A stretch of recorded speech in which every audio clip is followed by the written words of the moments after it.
Hi, I'm Mike Brockers, and I got my eye on Jared Verse in week 2. I'm Gavin Carlson, and I'm a little bit concerned about the offense, I'll be honest. And I'm Doug McKain. The Rams got the win in week 1, but I do have some concerns heading into week 2. Whose house? Rams house. It's the Rams Squad. Everything Los Angeles Rams, every week. Breaking down all the big hits and game-changing plays from the City of Angels, the way only the Locked On Podcast Network can. Here comes the Rampede. The Rams Squad Show starts now. The intro's always got me feeling good, baby. Let us go. What's going on, Ramley? The Ram Squad Show, a.k.a. the Mob Squad, is back in the building. We're still high off life after that week 1 win against the Texans, but there's some question marks, there's some injuries, there's some overreactions, and of course, there is week 2 for our Rams. Shout out to everybody in here. As always, leave a like, comment, all that good stuff, but let's not waste any time. We've got the legend himself, Big Mike Brock. How you feeling after that week 1 win? How you feeling going into week 2? Man, loving it. Can't wait to get this show started so we can talk about some of the concerns and some of the highlights for sure. Yes, sir. There's a little bit of both. I know D-Mac has been talking on the Daily Show. He's pointing out all the good and the bad. He's got you covered 24/7. D-Mac, how's it going? Doing good. I'm not loving this midweek injury report. As Brock knows, sometimes those aren't always the most accurate and don't tell who is going to play and not going to play, so I don't want to get buy too much into it, but I don't know. I'm already ready for football tomorrow. That's where I'm at. I'm ready for football tomorrow. Yep, it's officially that time where you look up on your TV and if there's anything other than a football game, you're like, it's not a good day of the week, right? It's like, let's get to one of the good days of the week. So certainly Sunday was a good day. You pick up a nice win if you're the Rams. Sure, it was close. Sure, it was nerve-wracking. I'm still laughing from Sunday's show where D-Mac said, unclench those butt cheeks. That was still probably the funniest thing I've ever heard in my life. But obviously, you like the final result. But it wouldn't be after week 1 if it's not for the overreactions that come with seeing your team for the first time in months. And there's certainly plenty. D-Mac was breaking them down for me coming into the show. So what have you been hearing from the comment to your Daily Show? Give me some of the overreactions from week 1 that we're going to talk about.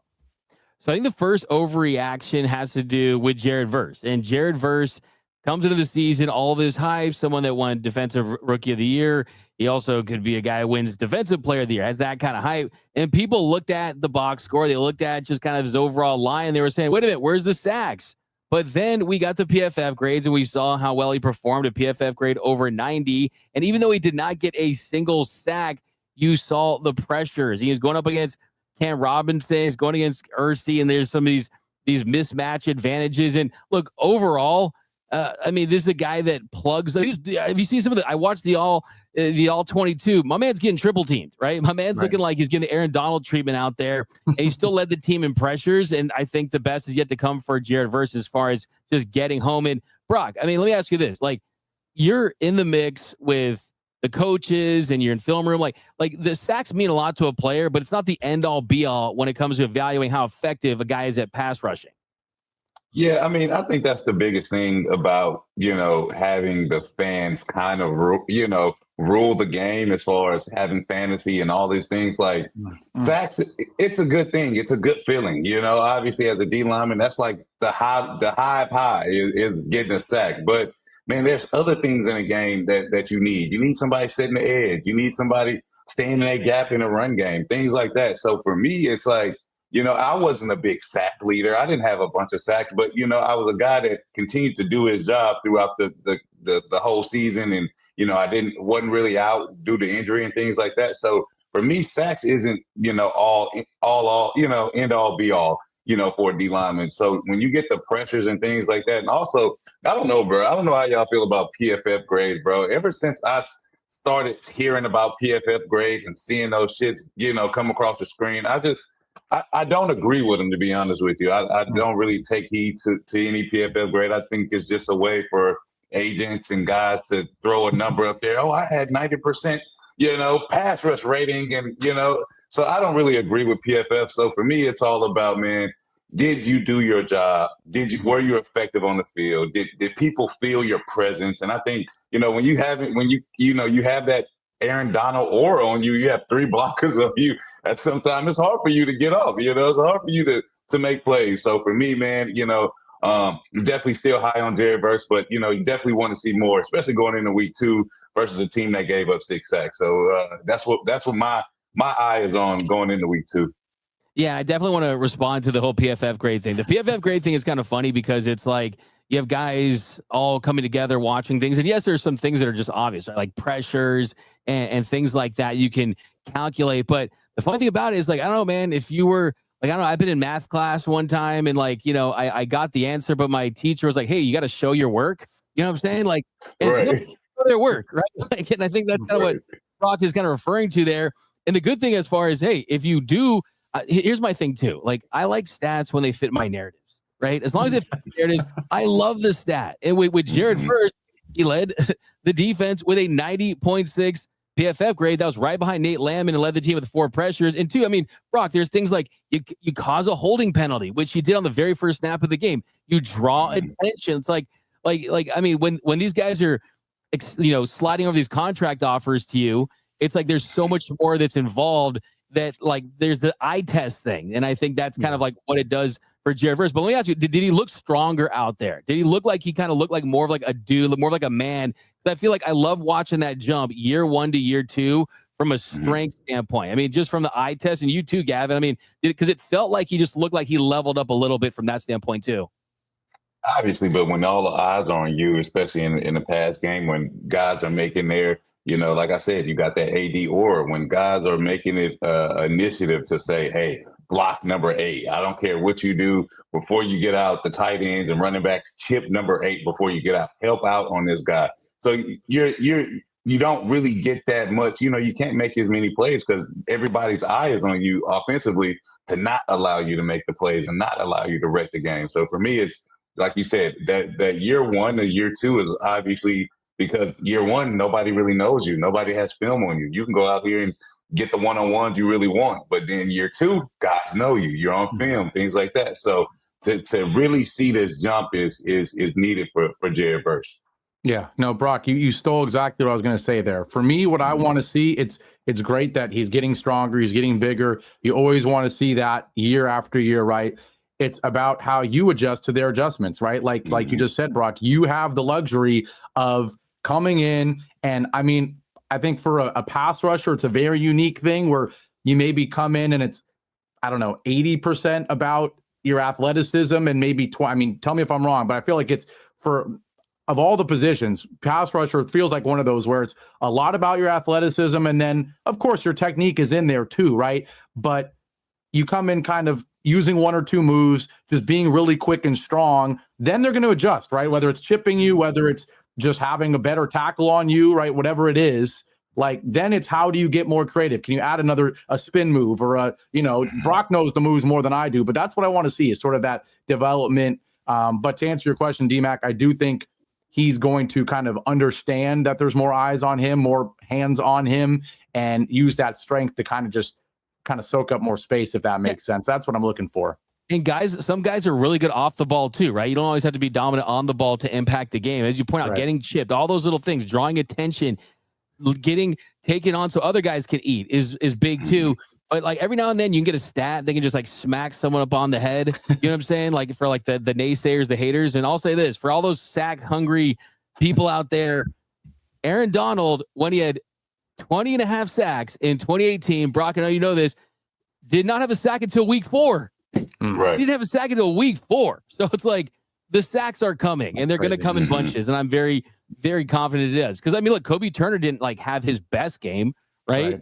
And when Kobe Turner is a better version of Kobe Turner, I think you get things freed up a little bit on vice versa side for Jared Verse too. Right. Yeah. Plus, like you said, if they're trying to run the ball away from Jared Verse, right? Guess what you're running into? Like a great, set of guys on the other side of the line. Or if you are double teaming Jared Verse, like that is just making it life easier for everyone else. And so if you see the sack numbers stay high, and again, I know we were laughing, Brock, when we're like 3 sacks, 5 TFLs, it's underwhelming. Like the standards are so high, but those numbers are going to stay high, even if his numbers aren't high, because he's making it easy for everyone else. Plus, on the PFF thing, I will say, as maybe the one who is the furthest from being an NFL player at 5'4", and also the closest to maybe the analytics era at 23 years old. I will say, I do like PFF. I agree with D-Mac's thing of it's very nice when it fits your narrative, but it's a challenge because the point of it is to say, hey, here's what the basic stats don't show us in terms of sacks and everything like that. The problem is then it just sounds like you're yapping and trying to create some alternative narrative to go against maybe. Sometimes they go against what is like the obvious thing. Like you look at week 1 and you're like, Lamar was probably the best QB on the week, and yet they're probably going to say he wasn't just because they want to look smarter. So it's a mixed thing for sure. But I'm not surprised that the former player, who played kind of as it was creeping up, is like, man, screw all this. Like, don't mess with my money. Don't mess with my accolades. Like, I know what I'm doing. I'm not surprised at all. Do you think most people in the league feel the same as you do?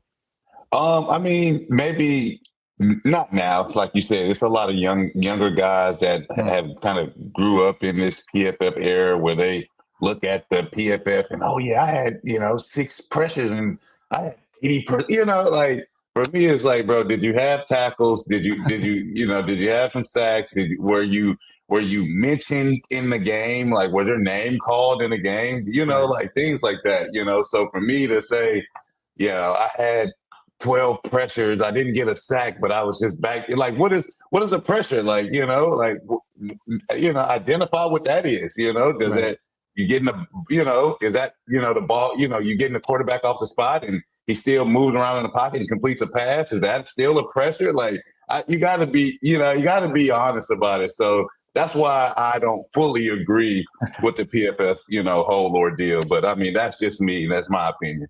And I think that can help players too, right? Because if you start to obsess about that stuff and it's like in your head when you're on the field, like it can be a positive. Like, not gonna lie, yesterday in the Dodgers clubhouse, I went up to a player and I showed him like a stat that I thought he was gonna like know and react to, and he looked up to me and goes, "Is that good?" And I was like, "Yeah," and he goes, "Let's go!" Right? So like these like dudes like you guys, like you're out there like doing it, and like you're in the arena, you're making things happen, and like you're giving 100% effort anyway, and just kind of what happens. So I totally agree. I mean, I think it's kind of for the nerds like us and things like that to focus on to make sense of it all. But I mean, for you guys, I mean, you see the game in a totally different way because you've been on the field. Now, another overreaction, kind of want to get your guys' opinion on, is a lot of Rams fans were disappointed not to see Rams rookie out of Oregon, the tight end Terrence Ferguson. I mean, Ferguson was their highest picked player. We did that postcast where we talked about how good he looked at back shoulder fade he caught from Dresser Wynn, and Tyler Higbee. He didn't get any opportunities, no targets, nothing going his way. And then Davis Allen didn't have the best game, but did catch the Rams' first touchdown. I think that this is just a couple things. And when you talk to people in the Rams, they tell you there's a couple positions that are harder to learn than others. And in Sean McVay's offense, it takes a minute to fully understand the tight end position.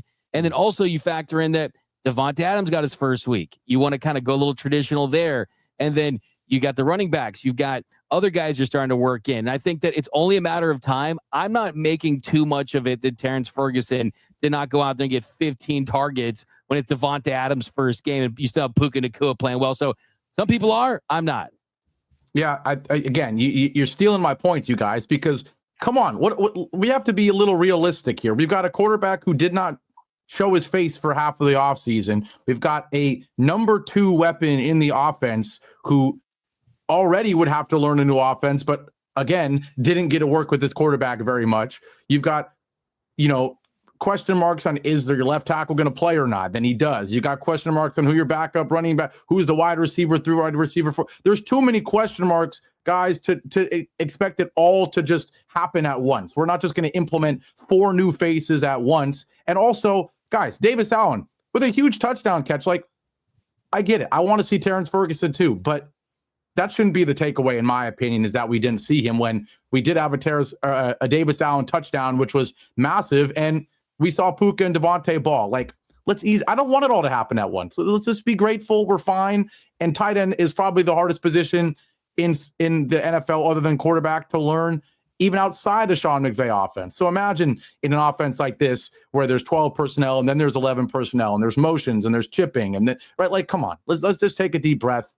Brock, I know you're going to agree with me because you're going to tell me, hey, as someone going against offensive linemen and you're not going against the tight end very often, but you know how hard it is to be a tight end. Come on, these people are being ridiculous. No? No, for sure. You make a great point. I mean, there's only one ball on that field, so you can only throw it to so many guys. And then, this is a long season. People, like you said, people are expecting this on game one. Do you know how many touches everybody has to have and how many points we should have put up if everybody touched the rock? He's a rookie. This is a long season. Eventually, they'll work him in the game.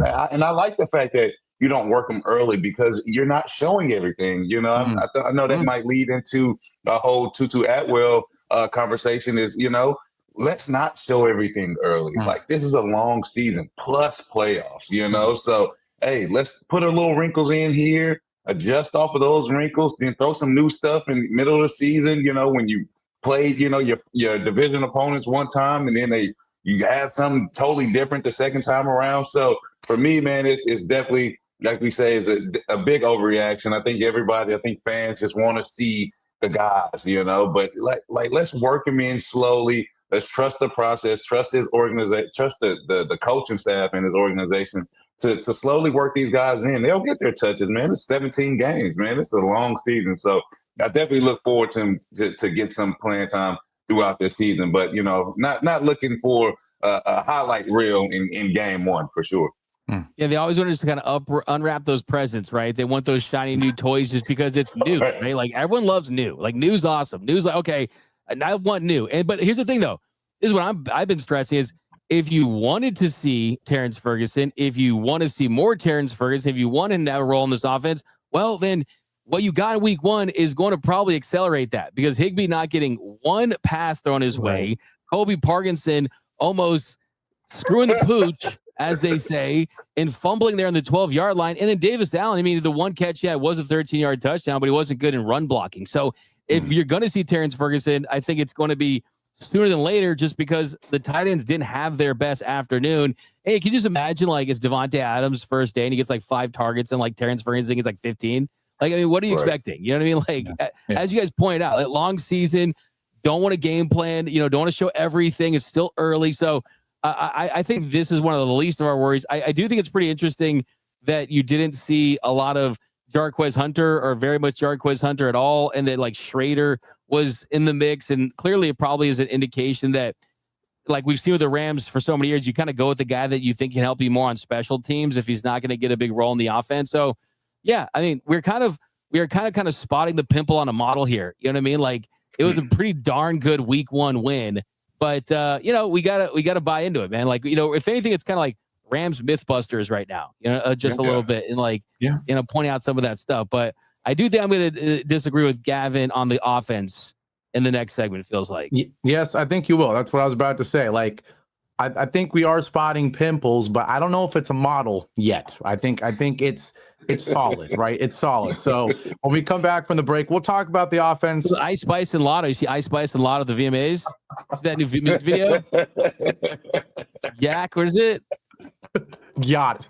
Yeah, see? My bad. I'm trying. We're going to take a break. We'll be back on the Locked On Rams Squad Show. We'll be right back. I got to keep a straight face for the ad now. Okay. We'll be right back.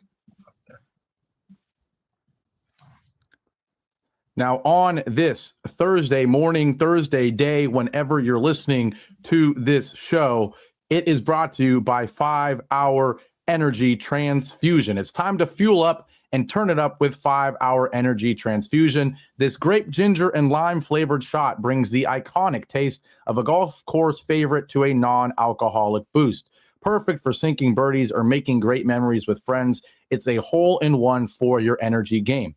Like I said, whether you're on the course or you just need that little extra push to power you through the day, 5 Hour Energy Transfusion delivers the clubhouse flavor you love without ever leaving the green. I'm someone who uses caffeine and energy and 5 Hour Energy multiple times a day to get me through life, I'll be honest. And so it's nice that it tastes good. It gives you those vibes of when you are doing things that maybe aren't working, right? And that's why I love this flavor. So golf is all about good times with good people and good flavors. The grape ginger lime flavor of 5-hour energy transfusion gives you the best parts of your clubhouse go-to without leaving the course or chasing down the bev cart. And now you can amp up the fun even more. Just buy, snap, and enter for a chance to win a dream golf trip for two to any golf tournament in the USA. Tee up that trip. Visit 5hewin.com for full rules and entry. No purchase necessary. Excludes the Masters tournament and ends on Halloween, October 31st, 2025. Back here live on the Rams Squad Show. I'm dying at DMAC as always. This guy makes me laugh. He's real good at it. We had a nice that song goes hard, man. I bet it's the song, pal. I bet it's the song. But we're talking Rams here after a nice week 1 win. The question is how nice, right? Because let's not. And before I'm going to defend myself before I become a little critical. It's a great win. You beat a Houston Texans team that is the favorite to win their division. They have a lot of changes, but mainly good changes.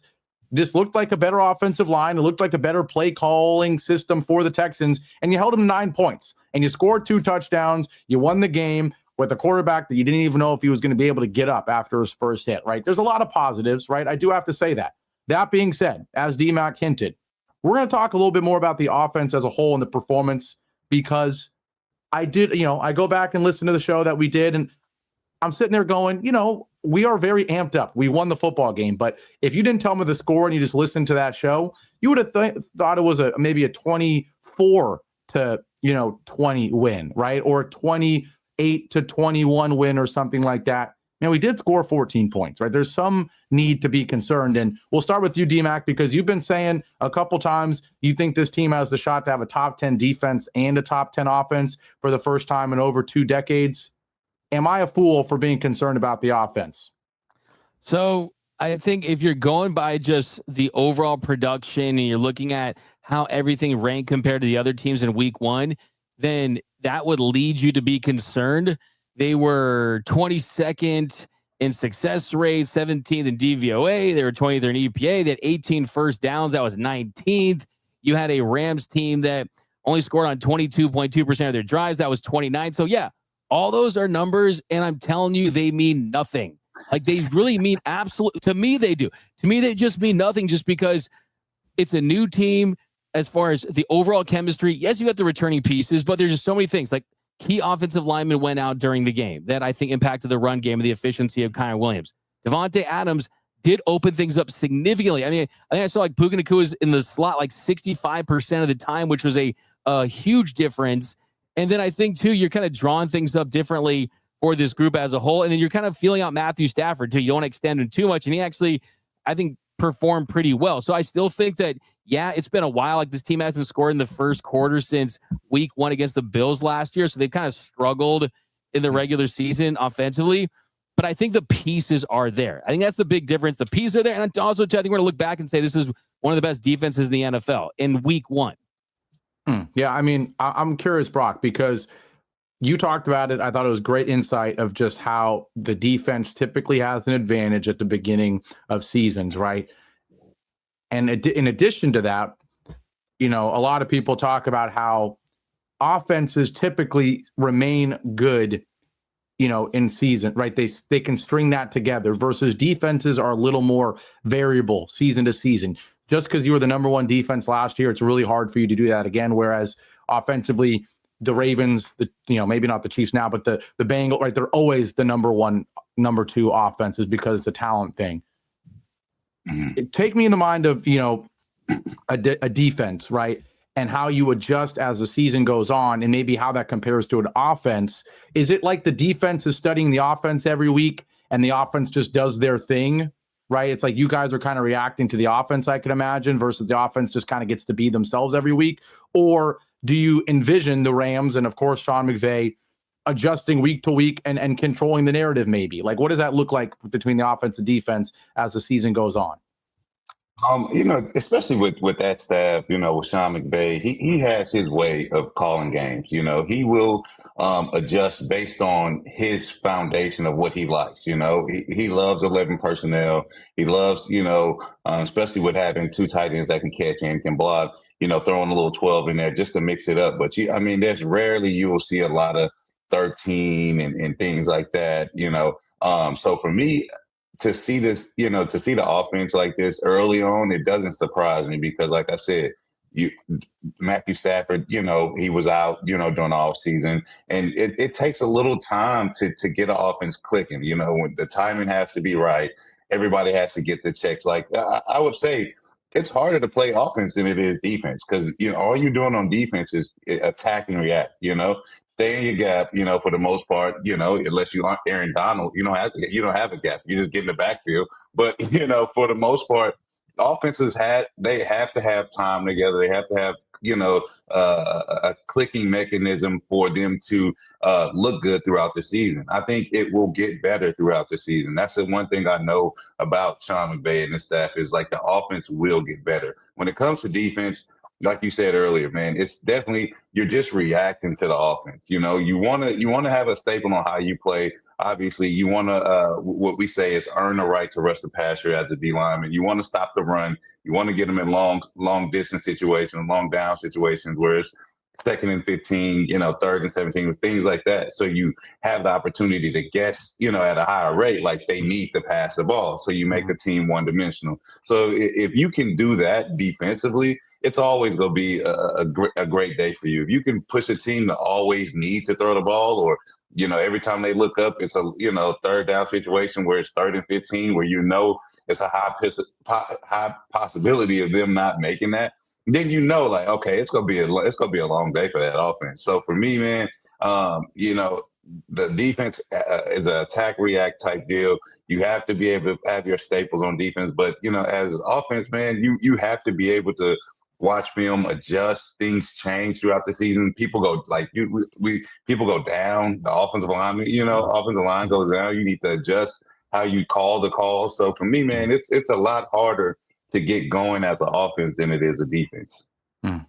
Yeah, and then the thing that, and this is why, Doug, when I hear top 10 offense, and of course I want that to be the case, sometimes I just look at other offenses, and it feels like the Rams, we take Sean McVay for granted, we take the play calling, we take the whole system for granted. To me, the only thing that concerns me is it feels like the Rams have to be perfect in order to be a top 10 offense, if that makes sense. Like there's games where I keep saying the Bills game just because that Bills Monday night game is still on my brain. But even the Bills game last year against the Ravens in the playoffs, like Lamar's fumbling the ball everywhere. He's throwing awful picks. And yet in the blink of an eye, they're marching down and they're a Mark Andrews catch away from tying the game, right? Because they just got that X factor of Lamar. Or the Bengals have two of the best receivers in the league, right? The Chiefs have Mahomes. The Eagles have the best offensive line running back. It just feels like the Rams, it's that lack of maybe explosive plays. It just feels like the Rams have to be kind of perfect. McVay has to call a perfect game. Devontae has to catch a contested ball or two. Puka has to catch a contested ball or two for the Rams to put up 28 points. And I feel like other offenses don't have to do that, D-Mac. Yeah, absolutely. That's the thing. You see some of these, there's a reason why I think Les Snead is really interested in running quarterback. The teams you're mentioning have running quarterbacks like Lamar Jackson do some crazy things. By the way, that fan, keep your hands off of players. Never touch a player ever, under any circumstances. And you should never be able to go to a game ever because you have if the player does something to you, the story is going to be about the player and the player being angry and violent. Did you see that fan? He put on was that a parody when he put on the neck brace? You guys see this? No, that was. I'll say it literally the fan who touched Lamar Jackson and he put a neck brace and went on TV. I'm just first of all, never touch a player, but as far as the Rams offense, you're absolutely right. It has been choppy and kind of a little clunky for a while, where it feels like them getting 20 points, they have to work really hard to get that 20 points versus Lamar Jackson and Josh Allen's 16 points in 4 minutes, because it's you see a lot of, okay, we're extending plays, we're doing stuff out of structure, and you're taking advantage of defensive breakdowns downfield. So you get these big explosive plays. That just has not been the case with the Rams. You look at the fact that you'd have one of the least explosive top 10 running backs, right? In Kyren Williams. That's not what he does, right? He moves the chains. It's a physical offensive line. And then you look at the fact that their biggest play was Xavier Worthy's 36-yard catch down the left sideline. And also, I mean, I do still believe that we haven't come close to scratching the surface with what this offense could be. And I think there's a big difference, too, between a top 10 offense in how it ranks as far as just yardage and receptions and all this stuff versus I think the Rams is a little different where maybe they might not. And I know, I'll take the L. I'll take the L if they're not a top 10 offense, but maybe they're not like a top 10 offense. And I can't believe I'm doing this after week 1, but I'm not saying it's like it's already over. But, I think that there's a big difference between them not being statistically a top 10 offense versus no, they have the ability to score points when they need to, but they're leaning on a really good defense and they're maybe taking a little bit of a conservative approach.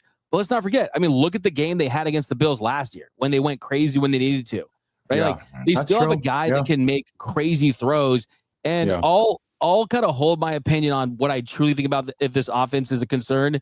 After 5 weeks of Devontae Adams and Puka Nacua, there's no way you can have two receivers that great and Matthew Stafford and not score a ton of points. But maybe that's where Terrence Ferguson comes in and starts getting some opportunities. Maybe that's where you do kind of look at utilizing Tutu Atwell a little more for some downfield explosives. Like, I mean, something needs to change, I do think, with just the overall attack with using the passing game and kind of the balance between running and passing. But this team, like some teams need to score 30 points a game to win. Some teams need 40 points to win. The Rams don't. Like they might have the best defensive line in the NFL, right? They really might. So I think they're kind of just playing to their strengths and they know they can get that when they need it. Yeah. Brock, does it add more pressure though to a defense when the team doesn't have the big playability and I feel like I've asked you this before, or is it just like, is there a pride that the Rams D-line and front seven probably has right now, knowing that they actually might be the straw that stirs the drink? They might actually be the most important unit on this team. Is it like a pride thing? For me, man, when I always played, man, I felt like the job was for the defense to stop the offense. I mean, that's our job, Up front, obviously, we had our own statistics. We didn't want the running game to be over 100 yards, things like that. But, I mean, when you can lean on a quarterback that you have, Matthew Stafford, Super Bowl winning quarterback, you don't go out to any game feeling like, oh, man, you go out every game feeling like you have a chance. Like you're never out of the game. When you have Sean McVay, Matthew Stafford, and even if Matthew Stafford isn't 100%, you go out there knowing like situationally we'll get it done. So we don't have to be perfect, to win this game. We just have to be good enough to win the game, if that makes sense. So for me, man, I think, this is football is the ultimate team game. You need offensive linemen to block to in order for the quarterback to throw the ball to a lot of these receivers. So if any other situation breaks down, offensive line, running back, the offense it won't look good. So for me, man, offense is a tough thing to play, especially in this league, and when everybody is good. So for me, man, I just love the way that that we will gradually get good. Is being a top 10 offense more important than being the more top 10 offense in efficiency in the red zone? Like, does that matter more? Like, let's be real. When we need the points, do we get the point? Obviously you won't score on every drive. I mean, if that was the case, then we'll be undefeated. But for me, it's like, do we get the points when we need it the most? And I think for the most part we do. So I'm not nervous or anything about this season, man. I'm a player. I've been there. So as the season goes on, we'll really figure out what kind of team we are. Yeah, let's be honest. Like, this team does need to score more points. Like, this team does need to find a way to score more points consistently compared to how they finished last season. There's a lot of new moving parts. We're going to see how they're implemented. But I will say this, like when the Rams moved back to LA, reason why I fell in love with this team and Michael Brockers in the gang, because you guys going up and down the field. I mean, it was you and the Chiefs in 2018 that were 1 and 2 in yards per game. And it was so explosive that, there is you definitely want to see elements of that again. And that's why it gives you confidence too. Because like you got Sean McVay, a guy who has proven to be able to do that and have his offense produce among the league leaders. Like if it was like, another team, I'm not gonna say like a Jeff Fisher, or not calling anyone out or anything, but like, if there was a guy that just had years of not being able to generate top offenses, then I think it would be a concern. But I mean, you still got Stafford out there throwing no lookers, right? You know what I'm saying? Right. Like, you still have like seen those flashes. But yeah, I mean, like kind of going back to what Gavin said, I mean, Brock, like when you see the offense kind of humming like that, does it like change at all anything for you guys out there? Or is it just kind of the same? I mean, is there a little more margin for error, I guess, and you can kind of play a little more free, maybe a little more aggressive at times, knowing that, hey, like we can really go for the jugular because, hey, maybe if we don't get a play, they're going to get it right back. Right. I mean, like I said, man, when your first time in the league, and you know when McVay first got there, yeah, we were humming because there was no film on us. Nobody knew what to expect. You know, when you're 7-8 years in and people kind of have you down, knowing like what your tendencies are. You know, you love 11 personnel, you love 12 personnel. They know, you know, different formations and things like that you do. People aren't tending to react to the motions and things like they were when we first started, where everything was like, oh my gosh, they're motioning somebody, you know, get out your gap. And then we're hitting them up the seam, you know, with Todd Gurley for 60 yards or whatever. So, you know, I think the fact that he's been, you know, McVay has been in the league for this long, been a head coach, you know, been a play caller. Like he has to adjust off the adjustments, you know. He has to adjust to the 6-1. You know, everybody was playing. You know, when we played the Patriots, we had to adjust to that. So for me, it's like, man, how does he adjust to the adjustments? I mean, that's the biggest thing in this league. Everybody's good. Everybody has time to watch film. So you know, I just think, man, it takes time to be able to do that. And do you get the points when they're needed? And I think we will. Obviously, you like you said, Doug, we want to score more points, but I just think that's, you know, as a fan, you just want to see more points scored. But as a football player, we're like, do we want to win the game? I think at the end of the day, if we score 50 points and didn't win the game, we'll be sick. So do we win the game? I think that's the biggest deal for me. You know, as a player, I'm like, yeah, I focus on the dubs more than I focus on the points, but that just might be me as a defender and, you know, as a player. So you guys can tell me. But that is crazy you mentioned that, though, for real. Like about that, like Sean McVay, it almost felt like he was like 1 year ahead. I saw this thing where Cooper Kupp was doing something, talking about how defenses had to evolve, and it kind of started with the whole like Vic Fangio type of reports with the cover 4, the 6-man fronts, and that like when they adjusted, like McVay adjusted again. But at the very beginning, it almost felt like I remember just watching those teams like, are they cheating? Like, do they have the signs? Like, you know, and I mean, that was the ultimate compliment because you weren't. Right. But it almost felt like, dude, like, you know, when you're like playing your homie in Madden, and you sometimes we used to do a thing like, hey, show me your play. Like, you know what I mean? Or like, you tap the thing to show your plays. It was almost like they could see the defense's play before it happened, and they were just like, all right, let's get him to this side, let's get him to that side, let's get him to this side, let's get him to this side. What did it like? It was just so explosive. So I think that's another thing that really doesn't get talked about enough too, is that like, yeah, we know that Sean McVay has like, you know, charisma off the charts, the ability to lead men off the charts, like, you know, his fire, his intensity, all that's off the charts. But I think what's ultimately going to like sustain him is just the recognition of when to evolve and like when's the right time to zig, when he's got to zag, when the league's kind of going against him. And, you know, it kind of comes back to, as you mentioned, the 12 personnel, 11 personnel thing. But I think for the Rams, for people out there just looking for completely new schemes and stuff, I think let's trust McVay just with an upgrade in personnel as far as just the players, and plug him into what he does, and realize that was kind of the issue with the points last year, right? And I every episode kind of like turns into this like throw shade at Cooper Kupp's 2024 season and stuff, like the Cooper Kupp's washed bit, but that's not what this is. But it's just a reality of one of the several reasons why you see this offense is kind of not doing what you expect to do with all this talent.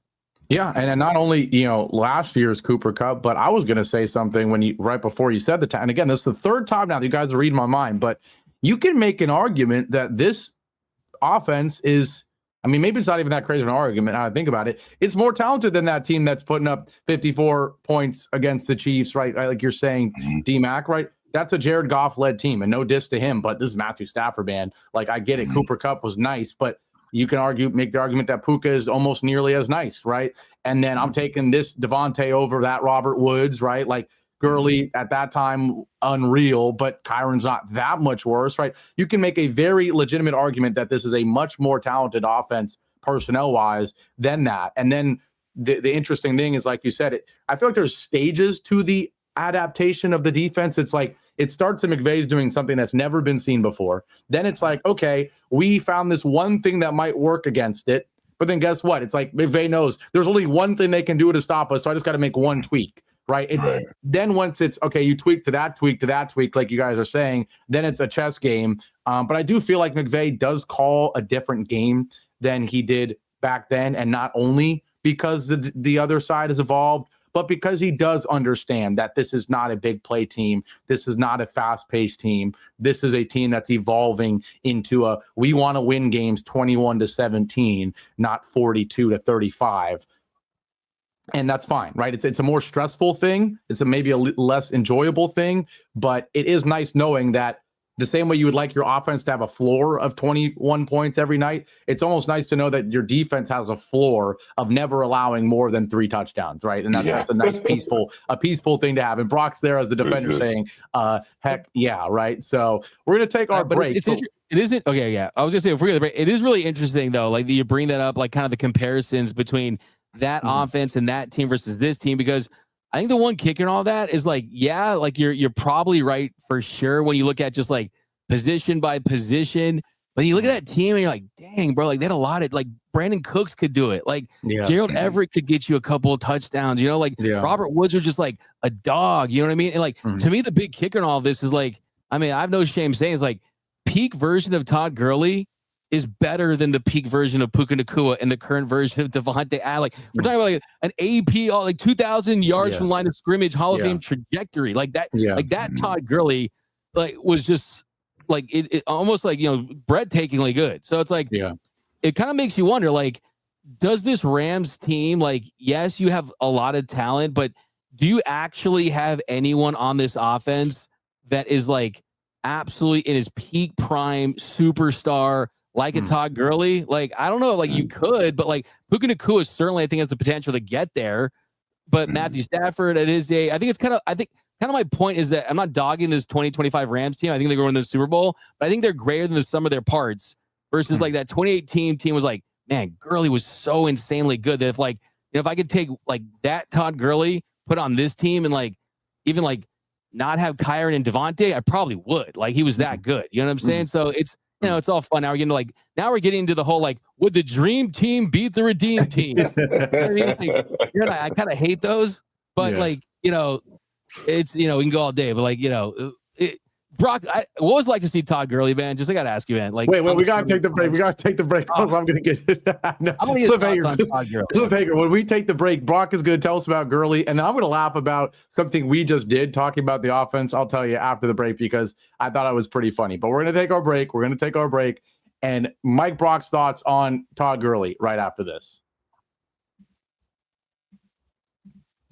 Now, today's show is also brought to you by FanDuel. The NFL season, well, there's no almost anymore. It is here. It's well underway, and FanDuel is making sure you're ready for kickoff with can't-miss offers. Right now, new customers can bet just $5, and if your bet wins, you'll get $300 in bonus bets to use across the app. I love using FanDuel when I'm outside of California, of course, because the interface, it's the best. It's all about live bets, in my opinion. I like letting the first quarter happen. See what the vibes are of the game, and then start making your plays, right? And so if you're going to do that, you need an app, you need a website that's going to react quickly to what you're trying to do, and that is FanDuel. So are you ready to play? If so, download the FanDuel app now by visiting FanDuel.com to get started. That's FanDuel.com to place your first $5 bet.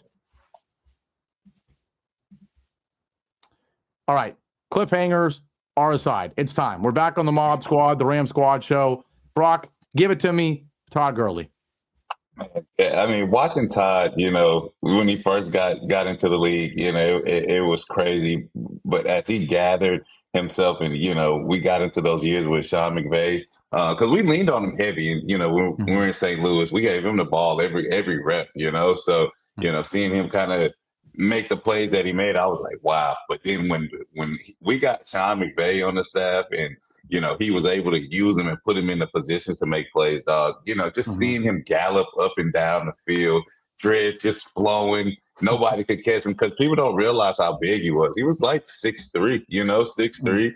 225, something like that. So to see him gallop up and down the field with nobody can catch him, I remember it was a play, and we played Seattle, and it was probably like second and long, third and long. Seattle wasn't ready for us to run the ball. We run the ball to the weak side. He goes for like 60, and he has his hand up in the air, and I'm just like, bro, it looks so sweet seeing a guy that big just run down the field. And I played with, I was old enough to play with Steven Jackson in one of his years in St. Louis. So I've seen some big running backs, but to see Todd just flow and to be that big and nobody could catch him, I mean, it was just an awesome experience. He's still my guy to the day. We send, little chats and things like that through text messages. But, man, just seeing him, have and be a part of that offense where, it was a new thing. People weren't ready for it. We're in 11 personnel, motioning back and forth. People weren't ready for it, getting out the gap. And then all of a sudden he'll just slice and dice them, and he's going for 50 or 60. So, man, those were the times, dog. Yeah, I mean, that was my guy. He's still my guy. But, seeing him play and I could watch that, it was awesome experience. Yeah, I remember when you guys used to straight up like cook the Seahawks. Like 2017, it'd be like 42-7. It'd be like Bama versus like Citadel in the Saban days. You know what I mean? Like it would be like it didn't look professional, but like I think I love to hear that because it's like Gurley. It wasn't just like how he scored; it was like the aesthetics of it, right? Like the grace, like the height, like the galloping. I think is like the best word to describe it because it's like I mean, like I think Frank Gore will be a Hall of Famer. You know what I mean? I think he deserves to be a Hall of Famer. It's like kind of getting tougher to get in Hall of Fame as a running back, but I mean. Some guys just kind of hits different, just like their running styles out of the upright with the dreads, like just kind of everything else. But man, it's a damn shame. The injuries robbed him of what honestly could have been a Hall of Fame career. I mean, I think one of my friends told me like they're like, I can't take credit for this. He was like, Saquon Barkley is what Todd Gurley should have been. That kind of stuff. You know what I mean? Like kind of playing longer and like we'll see what happens with Saquon's career. I don't think he has his Hall of Fame career already locked up, but. Yeah, I mean, that's why I was a little surprised that the Rams they got a good deal with Kyren Williams, but I knew they weren't going to like get some insane running back for some deal. I think it'll be a while before they do that based on kind of the whole Todd Gurley situation. Yeah. I still remember, I forget if it might have been you, D-Mac, because I feel like you're the one who has all the best stats, but I know there was a crazy one that was like, Todd Gurley still has the most touchdowns since this year in the past. And oh, by the way, he hasn't played football in a couple of years, like crazy things like that, right? That only someone who is A++ tier can do. Now, it's funny, we're talking about Gurley and how elite he was, and I totally agree with you on how the Rams this year, despite how deep they are, maybe lack the super mega star player. And it's kind of funny. We did like a little ring around the rosy about the offense where I came in saying, we don't have the talent, we're not top 10. D-Mac's in here saying, wait, we're top 10. We got McVay. Then I come back saying, yeah, you're right. This team's probably more talented than that team in 2018. And then D-Mac comes back and says, yeah, but we don't have Todd Gurley. It's like we did a complete full thing there. That's why we're good faith. We're arguing or talking in good faith, right? Because it's a true thing where there's points on both sides, right? And that's why it's intriguing to see what this offense is actually going to become. But I just thought that was hilarious how we did a full. I think we're still the information gathering stage of this offense. Like I think that anyone who's pretending to know exactly how this offense is going to play out isn't respecting what this defense could be, isn't respecting how they're going to utilize Matthew Stafford at this stage of his career, right? They want him to have gas left in the tank when the postseason rolls around. So. Yeah, the star power is there. It really is. It truly is. And I think, like I said, the Puka Nacua, Devonta Adams thing, like that thing is going to work. It absolutely is going to work. And this offense is going to put up points. Will they be prolific? Well, that's the only thing that we're wondering. Yeah. And my other takeaway from that is, hey, Kyren, just grow some dreads, bro, and you'll be Steven Jackson. You'll be Todd Gurley. Apparently, that's what he's got to do. He's kind of got what you have, but longer. Yeah, this is true. He's got like the biracial curly hair, right? That's kind of what it is, right? The waves, right? So, hey, Brock, did you put a lot of time and effort into your pregame fits? Because I feel like that's like everyone's all up in like the pregame fits. Oh my gosh, bro! It's funny you say that because I was watching, I was looking at like a lot of the pregame fits, and you know how they always have like the little parodies of how football players walk in. They got a little commercial now about it. And I'm looking at a lot of these things that the guys are wearing. I'm like, bro, when you get out the league, bro, you have no ambition to buy clothes. You know, guys only literally buy clothes to walk into the stadium so they can get those flicks and those pictures so they can post on social, bro. Other than that, you're not really buying clothes like that or trying to put on, unless you're into fashion like that. And I was a guy that I love fashion and I love to look good, but I wasn't going out here wearing, you know, a jean jacket with, you know, some, I don't know, shorts, right? Or something. It just, the guys are mixing and matching fashion. You don't know what fashion is nowadays, man. You can wear a tie with, like I said, jean vest and this and that. So, and hey, to each his own, man. More power to you. Just go out. Hey, however you show up to the game, just let the performance be the show of the day. You know. Like I remember when I remember being really young and like it'd be like Michael Irving and Dion. All these dudes would wear like really serious suits. You know what I'm saying? Like gray pinstripe suits with like vests. You know what I mean? Like things like that. And then you got casual. So I think my whole question is like, what actually goes in that gigantic go yard bag? Like, you know what I'm saying? Right. It's like, it's so big. Like all these bags are like humongous, dude. Like they're like gigantic bags. I know they cost a fortune too. You know what I'm saying? Like it's kind of crazy when you think about it. But I think you're right. I mean, guys are kind of doing it for the clout. It works. I mean, it's good. They get their social media up and stuff like that. But it's funny. You're putting on for that walk from the car to the tunnel. That's what it is, though. though. Be a good Key and Peele sketch.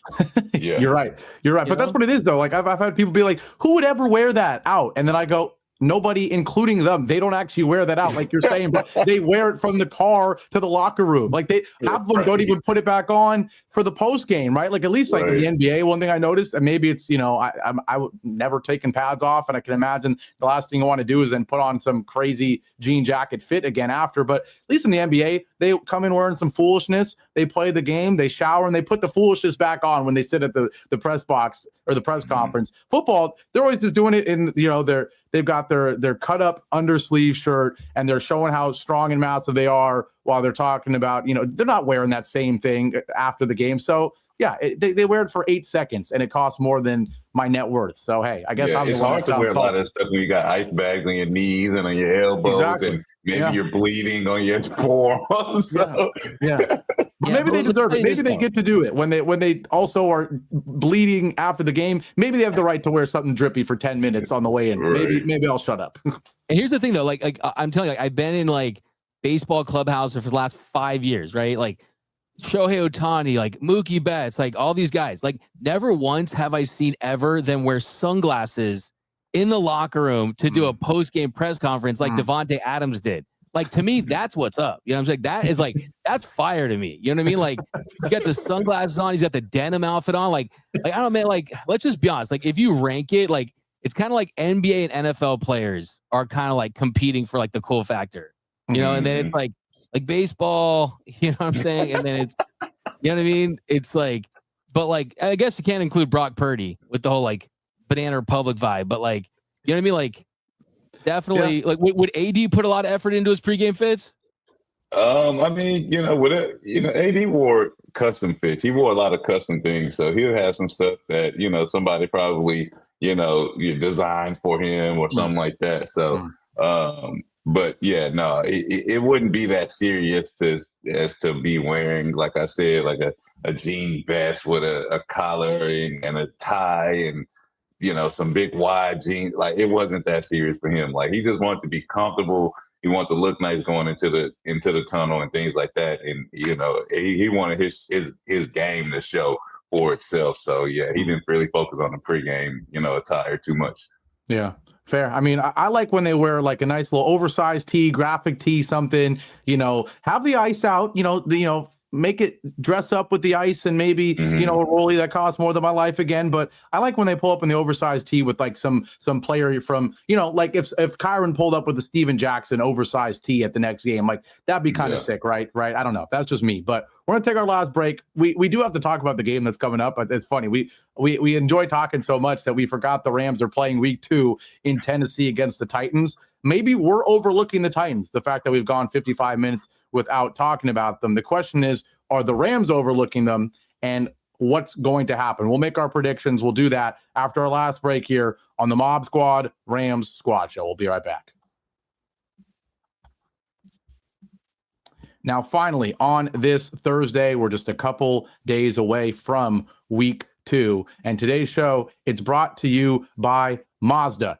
You can just move through life, or you can find the things that move you. It's your choice. You can choose to get out there, choose your people. You can choose to go for it, like really go for it. Just choose to do something that moves you. And that's Mazda. Mazda crafts cars for those who choose to do more than simply move. Mazda, move and be moved. Back here on the Ram Squad Show, it's time to actually talk about week 2. We talked about week 1. We had some fun, and now we go as the Rams play the Titans in Tennessee. I know in the season preview, D-Mac and I were saying this was going to be an interesting one, depending on how week 1 went, right? If the Rams lost week 1, this feels like a must-win game with the Eagles looming. Now with you winning week 1, it feels like a trap game with the Eagles looming. But I'll ask you both, based on what you saw from the Rams, which we've talked about plenty, and maybe what we saw from the Titans. They played the Broncos maybe better than you'd expect. 8-point game. I don't know about you. They were out. We talked about Survivor. I know Brock doesn't even know what that was, but I had the Broncos as my Survivor pick. It felt like a safe win. It wasn't safe. It was nervy. But this is a Titans team that's got Cam Ward. He's going to get better with each week. This is the team that's got an offensive line that struggled. Cam Ward sacked 6 times. What's going to give here? Is it going to be another game where the Rams get all over the quarterback, an offensive line that stinks? The Rams are only favored by 5.5, which I think is kind of crazy, but we'll start with Brock. Give me your prediction, and we're going to start keeping track of this too. I think all 3 of us, obviously, were 1 for 1 picking the Rams last week. I think all 3 of us said that they were going to cover, and they did cover, so we'll have bonus points for them, but we're keeping track going into week 2. Brock, what do you got? What's the score? Who wins? Man, I definitely have, like I said, man, the D-line versus the Titans O-line. I mean, I definitely want to see a lot from Jared Verse and Byron Young. I want to see what they bring because, like you said, man, the offensive tackles for the Titans really they suck. And then to be honest with you, Cam Ward holds the ball a long time. I don't know if it's because his receivers aren't getting open the way they should, but from watching that Titan versus Denver game, he holds the ball a long time. He wants to make the big play, and that might be his downfall, is wanting to, make the big play every play. So I can see the Rams, getting ahead early, maybe not by a lot. Maybe you get 2 field goals, but that in his mind as a young player, it's like, man, I got to make something happen. So now he's holding the ball. He's trying to force it, things like that. I definitely think they'll cover the spread. You said 5.5 points. I definitely think they'll beat them by, 7 or more points. But, it's not going to be easy. No game in this league is easy. So for us to, ever feel like, they got a team this week, they should just beat them. Like, no, it's never easy this week. But I definitely have them beating the Titans by 7 points. I don't give the Titans a lot of points. I would say, if anything, 24-10 Rams. I want to see the Rams score at least 24 points. I think they can just by, kind of wearing them out a little bit. Puka Nacua, I think Devontae have a better game this game, and Kyron in the running game would get going as well. I mean, like you said, there's no free game in the NFL, and that's why it is 5.5, right? If you predict it, like you said, you'd be like, how are the Rams not expected to win this game by double digits? But it's 5.5 for a reason. It's the NFL. It's tough. And you're on the road, right? We haven't seen this team on the road yet this year. I do think defense travels better than offense. And so it's good that this defense, is kind of the face of this team now. But D-Mac, I mean, do you possibly have an upset here? No, I mean, I think anything other than a Rams big win is going to be a disappointment. I mean, I think Cam Ward's going to go out there and try to play better. I don't think he played as bad as the numbers kind of said he did. You mentioned the 6 sacks. He lost a fumble. Defense was okay against that. I mean, okay to solid against that Broncos team. But I think the Rams, I got the Rams 31, Titans 13. 31-13. I know that sounds kind of crazy, but I got my boy Devontae Adams getting into the end zone. You can't keep a big dog out like that. What I love about the great players of this league is, like, obviously it's win. We want to win.